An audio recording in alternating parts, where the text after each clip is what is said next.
You know, there is absolutely nothing admirable about George Santos, but I gotta say, sometimes you kinda have to admire his audacity. Because less than a week after he was indicted for, among many other things, misusing campaign donations to enrich himself, Santos got on Twitter the other day begging people for more of those campaign donations that he is again under indictment for misusing by lining his own pockets with them. That takes courage, folks. That takes moxie. That takes just absolute, just brain dead mentality is what I can say. And that is exactly what we're dealing with George Santos. But here's what he said the other day on Twitter. The time to stand up to the CCP and the Ayatollah is now. My record is 100% America first. Your support will keep me in the trenches fighting for our freedom. Now, I understand the part where he's asking for money. The rest of it, I don't understand that at all.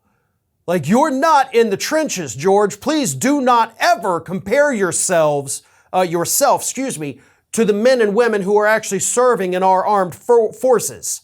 That, my friend, is stolen valor, and you better knock that crap off right now. And the Ayatollah? What are we, back in the 1980s, 1970s right now? What the hell are you even talking about?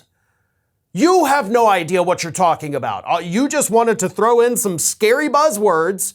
At CCP, of course, I'm assuming the way Republicans use it means the Chinese Communist Party.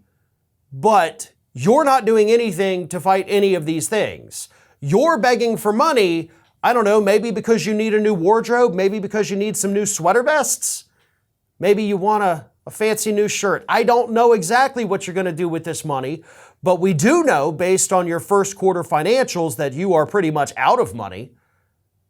In the first quarter of this year, George Santos raised $5,000.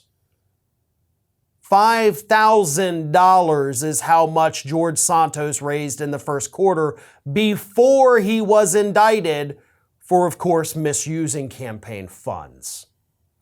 But he is going to go back out there, folks, and he is going to pretend like all is well. He is going to pretend that you folks out there across the United States do not understand the charges against him, and as such, you're going to continue sending him money. There are much better uses for your money than sending it to George Santos. The first one would be to set it in a big pile in your backyard and just light it on fire. You would at least get some warmth from that for a moment versus giving it to George Santos, who's going to do God knows what with it. But Santos will continue begging. I guarantee you, even when he goes on trial, he'll still be begging for money. The question is, are there enough Americans out there stupid enough to give money to this guy anymore? Based on his first quarter filing, I'm actually optimistic that there aren't any people left willing to give this idiot any money. This is Hattie. Hattie wants to know why you have not subscribed to our channel. You obviously like our videos, so do us a favor and subscribe.